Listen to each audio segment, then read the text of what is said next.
Magandang araw mga kaibigan.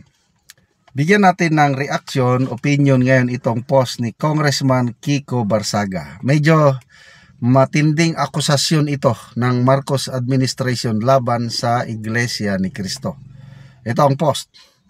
Breaking news.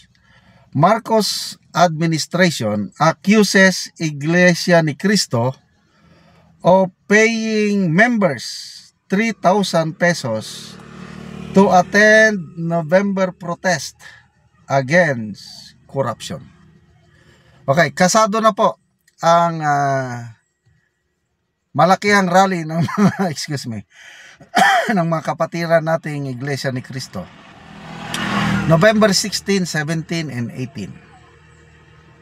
2025 of course. Dalawang venue nila, Rizal Park at saka EDSA Shrine sa Quezon City. Rizal Park sa Luneta, Manila. So I don't know kung simultaneous ba o mauna muna sa EDSA ng first, second day, tapos grand rally sa Luneta. I'm not sure. But one thing is sure, millions will attend. To me, dahil focus ito isang lang dyan lang sa Metro Manila, estimate ko aabot ito ng pinakamababa 2 million ang aking ang aking estimate. Kasi nung January na peaceful rally nila against impeachment, sa Metro Manila lang is 1.8 million ang estimate. Sa Luneta 1.8 million, hindi pa kasama ang iba't ibang venue. Kaya more than 2 million ang nag-attend noong January. So, ito, mas matindi ito. Kasi, lahat tayo apektado. Sila as Iglesia ni Cristo members, apektado sila sa korupsyon. Kaya, kung nakaabot ng 2 million ang nag-attend nung rally nila against impeachment ni BP Sara, mas doble ito ngayon. Ngayon, concentrated lang sa Quezon City and Manila, mas maraming mag-attend. Okay, punta tayo dito sa issue. Saan nakuha ni Congressman Barsaga yung sinasabi niyang Marcos admin nag-akusa? Matinding akusasyon ito. Natatakot ako para kay Congressman Barsaga. Baka sampahan siya ng kaso tungkol nito kung hindi niya ito I don't know kung ano yung source niya. Matinding akusasyon. Okay. But one thing is sure na masasabi ko, never na gagawin ng Iglesia ni Cristo yan yung magbayad sila ng salapi. Napaka-disiplinado ang Iglesia ni Cristo. Nagkakaroon sila ng pagkakaisa. Yan ang nakakainggit nga ang Iglesia ni Cristo. Disiplina nila pagsimba. Subukan mong malit magsimba, sasarahan ka. And to me, that's discipline. Yung tayo, kahit kami, pamilya namin, magsimba kami, ako ayoko yung malate kasi kultura namin sa military, hindi pwede kung ano yung oras yun talaga. Pag conference alas 9, before alas 9 nandun ako sa conference room. Kaya lang kung magsimba ka naman, naman paapurahin ko ang aking commander, bilisan mo, nako, wala na, maghintay lang ako sa sakyanan. Mauna na ako sa sakyanan, naghintay ako dito sa sakyanan. O kung kailan darating yung commander ko, yun, so malit na kami. But sa iglesia, hindi pwedeng malit ka. Ganon sila ka-disiplinado, ka-organisado, at yung pagsunod nila sa Kasi nakalagay nga naman sa Bible yung unity among believers. Dalangin ng Panginoon, I pray that as you and I are one, that they may be one. Kung ang God the Father and God the Son ay isa, united sila, sana ang mga believers of Christ magkakaisa rin. Unity. Yan Christian, Christian teachings. It's a command. You to be united in love. At yan, ginagawa ng iglesia. Nakakaingit nga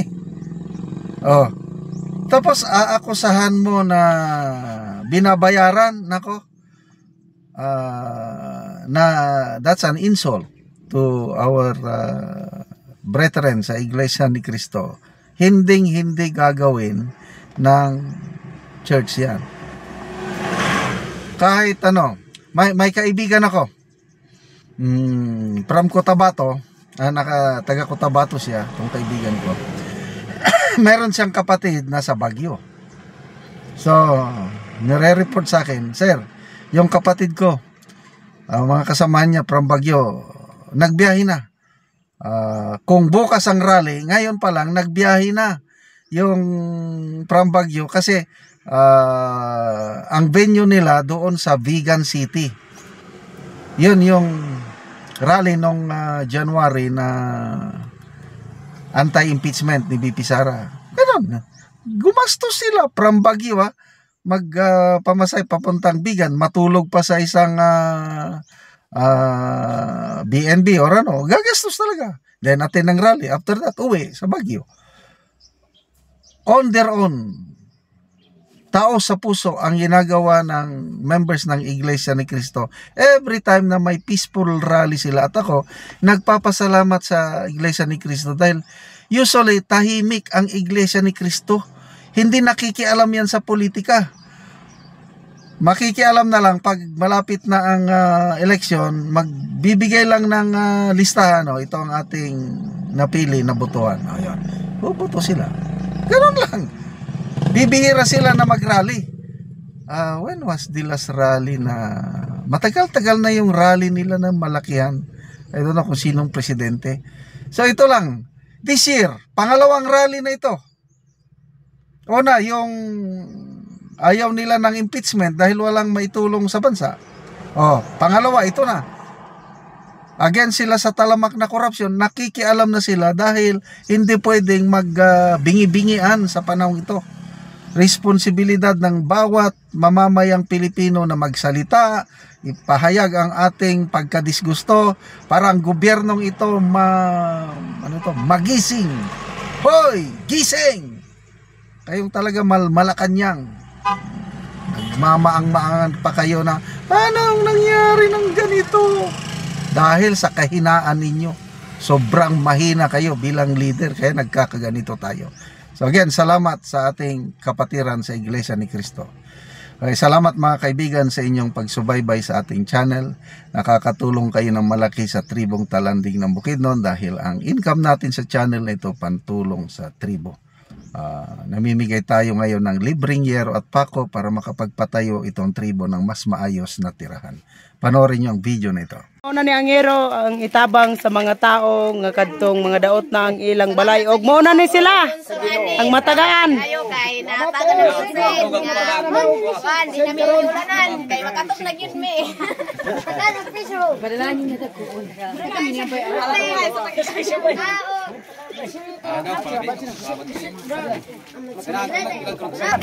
Anom. Bisa gini mo. May tildi ba bala na may plak. Babay.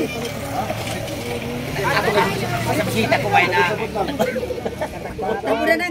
Og karon mao na ni sila ang nangatabangan. Salamat. Salamat kami kay nahibala ka rin og sen. Namong balay kita dun matuluan og ulan. Kay makabalay na may sen. Nabangan na may sen. Salamat kayo. Salamat kayo.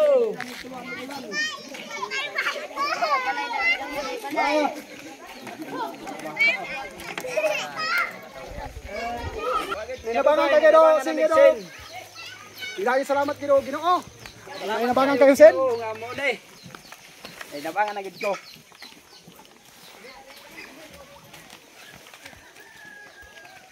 Salamat kayo.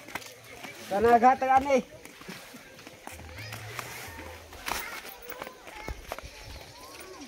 Pero Ginoo na hinabangan kayo sen para Salamat po Ginoo.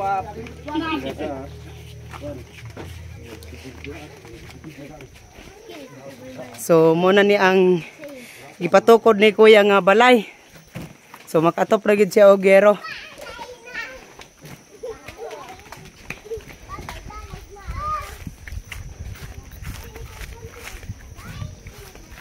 Ayo. Kaya na nabangan na gid ko anay makagbalay na gid ko.